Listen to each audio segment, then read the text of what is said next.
Assalamualaikum sahabat FGLSN, salam literasi, ayo membaca. Sore ini alhamdulillah saya juga ketemu dengan Bapak Dr. Andes Irham Hosni MPD. Beliau adalah mantan dosen di UPI Bandung untuk jurusan pendidikan luar biasa. Sebetulnya beliau juga sekarang menjadi dosen luar biasa ya Pak? Ya, menjadi dosen luar biasa di jurusan yang sama. Tapi saya kira lebih enaknya Bapak memperkenalkan diri. Silahkan, siapa Bapak gitu. Silahkan Pak. Ya, nama saya sudah disebut tadi, Irham Hosni, bukan U tapi O. Betul bahwa saya mantan dosen tetap PLB UPI dan sekarang masih diminta menjadi dosen luar biasa di jurusan yang sama, dan saya juga adalah instruktur OM, orientasi mobilitas pertama di Indonesia, dan juga sedang mengembangkan pusat pelatihan OM di UPI sampai sekarang dan melatih guru-guru atau instruktur OM untuk tunanetra. Itu saya. Jadi spesialisnya di memang tunanetra ya. Ya, spesialis saya tunanetra. Barangkali latar belakang pendidikannya Pak, kok ya saya tertarik dengan tunanetra? Saya dulu ibu saya sempat tunanetra. Jadi sempat tidak melihat beberapa, ya mungkin hampir setahun, tapi setelah itu dia melihat lagi. Alhamdulillah.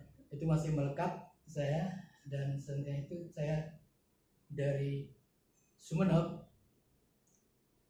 itu Madura, kabupaten paling timur ujung Madura, langsung ke Bandung mencari jurusan pendidikan khusus. Itu mungkin salah satu latar belakang yang mungkin banyak orang tidak tahu. Jadi, pada saat Bapak mengambil jurusan itu kok di Bandung? Apa memang di Surabaya pada saat itu di tempat lain tidak ada jurusan untuk PLB? Ya, pertama saya masuk SGPLB di Surabaya. Itu pendengar itu SGPLB itu hanya 2 tahun pendidikannya, karena merasa perlu memperdalam di Surabaya. Saya ambil untuk tunarungu sebetulnya karena tidak ada tunanetra, sehingga saya melanjutkan ke IKIP Bandung, UPI Bandung sekarang, khusus masalah tunanetra. Berarti Bapak sudah kenal dengan Puyeng Bandung ya Pak ya? Ya. Oke, Pak, Bapak ini kan spesialis dari yang menangani anak-anak berkebutuhan khusus, kalau istilah yang ada sekarang. Nanti persepsi Bapak seperti apa sih sebetulnya membedakan anak berkebutuhan khusus atau ABK atau anak khusus? Ini orang masih bingung nih Pak. Ya, begini, ada 2 pendidikan yang mirip tapi berbeda. Ada pendidikan khusus, ada pendidikan berkebutuhan khusus. Ya, anak khusus belum, anak berkebutuhan khusus belum tentu anak khusus. Nah, pendidikan berkebutuhan khusus itu base-nya inklusif. Semua anak diterima di situ. Tapi pelayanannya ada namanya pendidik anak berkebutuhan khusus. Jadi anak berkebutuhan khusus belum tentu anak khusus. Tapi anak khusus termasuk dalam anak berkebutuhan khusus. Anak khusus itu ada di sekolah khusus, SLB itu special child itu.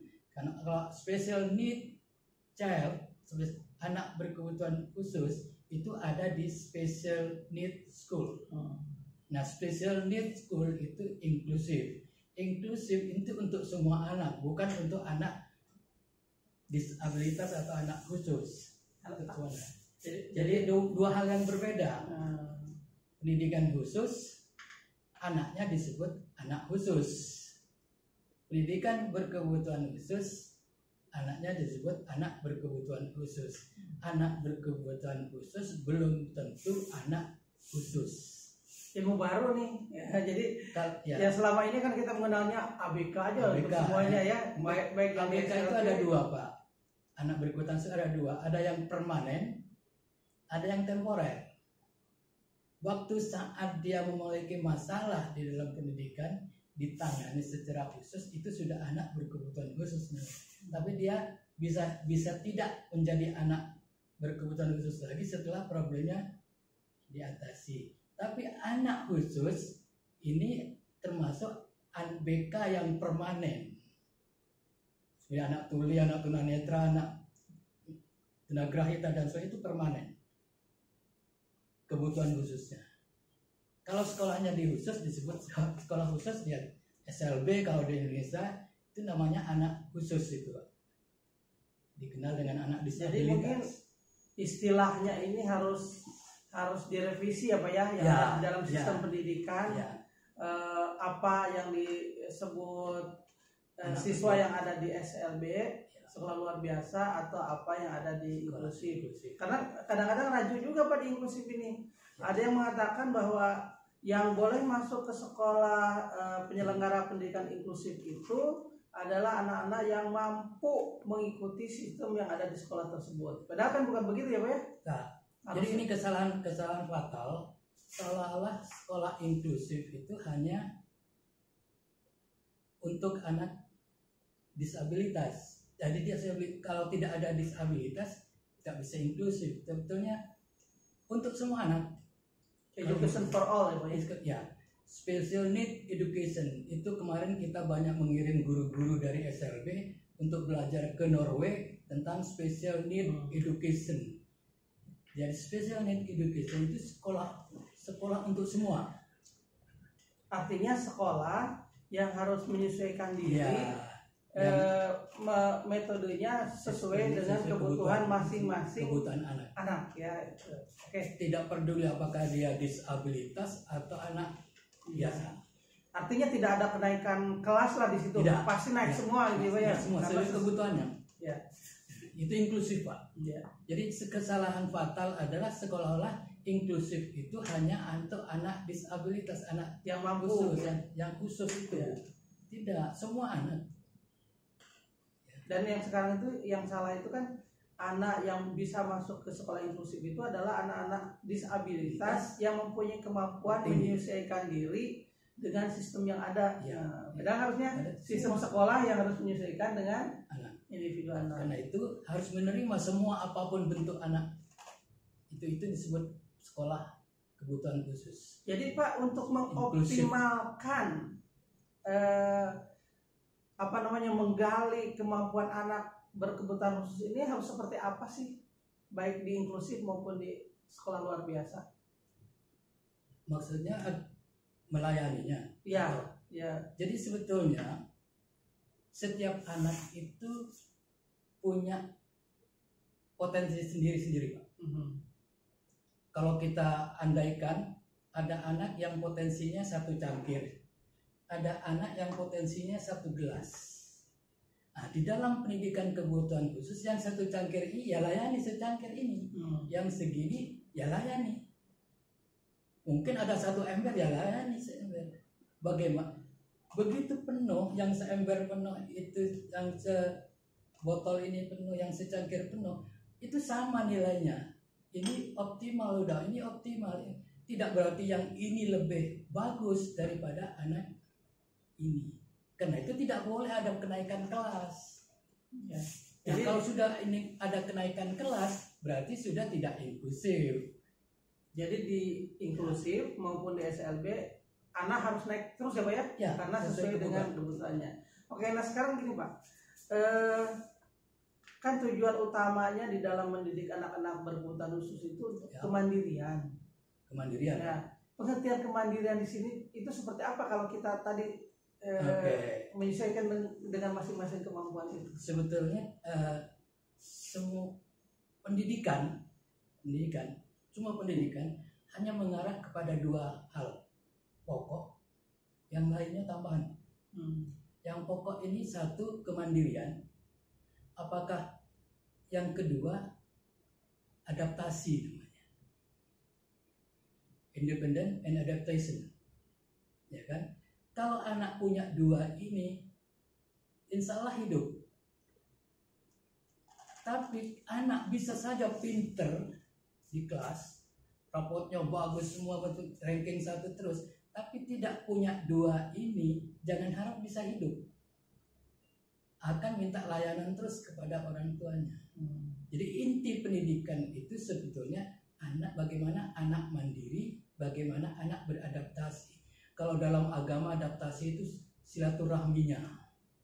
Kalau ini tangan di atas lebih bagus kalau di agama itu. Kalau begitu anak punya tangan di atas lebih bagus, pasti akan banyak tangan-tangan di atas lagi yang akan membantu ini. Silaturahmi dalam agama banyak rezeki, pasti hidup. Nah ini terkait dengan yang tapi sekarang kan tidak ke sana parahnya, harusnya akademik. Harus nilai 10, nilai macam-macam akademik. Yang dua ini diabaikan biasanya. Nah ini tidak akan berhasil pendidikan. Ya saya tertarik dengan yang tadi Pak. Ini kan ada yang kemampuannya segelas, ada yang satu botol. Ini yang dimaksud dengan kemandirian itu seperti apa ini untuk anak yang khusus itu? Kalau dia misalnya satu cangkir ini, ya kan, pasti beda kualitas kemandiriannya ini dengan kualitas isinya. Tapi sesuaikan. Kalau dia yang paling pokok apa untuk mandiri itu? Ya bisa makan sendiri. Materinya bisa disesuaikan dengan perkembangan dan potensi anak, mungkin macam-macam pengalamannya dan harus ada bisa. Apakah anak itu yang di rumah atau pendidikan di rumah atau pendidikan formal, informal, non formal? Yang dituju itu dua ini, kemandirian dan adaptasi. Silaturahminya bagus dan tangan di atasnya bagus. Syukur kalau dia nanti pengetahuan umumnya bagus juga. Tidak pun kalau dia punya ini pasti bisa hidup, Pak. Oke. Nah, Pak, ini prinsip pendidikan. Saya kira ini sangat bermanfaat ya. Nah, kemudian ini Pak, kita kan ini jadi satu tim juri nih Pak, ya, untuk anak-anak berkebutuhan khusus. Nah, sebetulnya manfaat apa yang ingin kita gali dengan melaksanakan lomba seperti ini yang kita sekarang geluti ini? Lomba-lomba lah untuk. Ya, sebetulnya ini merangsang untuk berbuat mandiri. Merangsang ke sana lomba. Ada kaitannya ya. Ada kaitannya sehingga anak merasa dihargai. Pesan saya. Hanya persoalannya ini nanti akan yang menang yang pinter-pinter saja. Tapi kalau macamnya untuk sekolah luar biasa itu pasti ada semua anak akan berlomba. Karena itu sangat penting ada lomba untuk mengukur sejauh mana proses kemandirian anak dalam bidang-bidang tertentu itu. Nah, ini menarik sekali Pak. Nah, yang tadinya saya juga kan sama hanya ABK, pokoknya semua ABK. Nah, ternyata ABK itu lebih wabil khusus yang ada di sekolah inklusif gitu ya. Sedangkan yang ada di SLB itu anak khusus gitu ya. Nah, ini ilmu baru. Tapi sekarang kan ABK, semua ABK. Iya, tapi bukan anak buah kapal. Nah, sekarang gini Pak, kita ini sedang concern dengan gerakan literasi sekolah. Literasi. Ini dikaitkan dengan anak-anak berkebutuhan khusus. Bisa nggak sih mereka mengikuti gerakan literasi sekolah ini? Kan ini lebih banyaknya tuh ke kemampuan membaca, image-nya itu ya. Anak-anak berkebutuhan khusus seperti apa gitu? Jadi yang namanya literasi itu kan kalau dalam agama Iqra ya, bacalah. Dalam arti luas ya, dalam arti luas, Iqra. Jadi baca itu tidak mesti dengan huruf, tapi juga aktivitas itu bisa dibaca, bisa dipahami, ya kan? Nah itu jadi literasi penting, karena dia akan menangkap hal-hal, misalnya ada anak kemampuan IQ-nya rendah, terus ibunya membawa dia ke dapur ikut berpartisipasi, di situ sudah literasi di situ. Artinya mereka juga bisa ya, bisa kan ada yang berpikir anak berkebutuhan khusus ngapain berliterasi, gitu ya. Arti salah itu kan pendapat. Salah, betul. Jadi memberikan pengalaman yang banyak, pengalaman itu literasi masuk dalam itu. Jadi jangan sampai anak dikerem di tempat yang tidak banyak informasi melalui mata, melalui telinga, melalui rasa dan sebagainya. Itu literasi semua masuk ke dalam pemahaman dan konsep-konsep di dalam otak itu.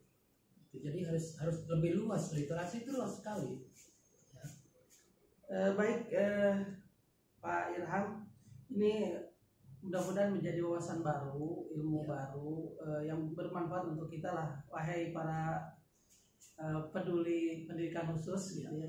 Nah, sebelum mengakhiri wawancara ini, Pak, apa sih harapan Bapak untuk anak pendidikan berkebutuhan khusus ini? Satu, masalah kurikulum. Jadi kurikulum harus fleksibel. Apa yang dia butuhkan? Kalau makin rendah potensi anak, ya jangan terlalu akademik. Semua kurikulum yang ada di SLW, di anak-anak khusus, untuk anak khusus ini harus diterjemahkan.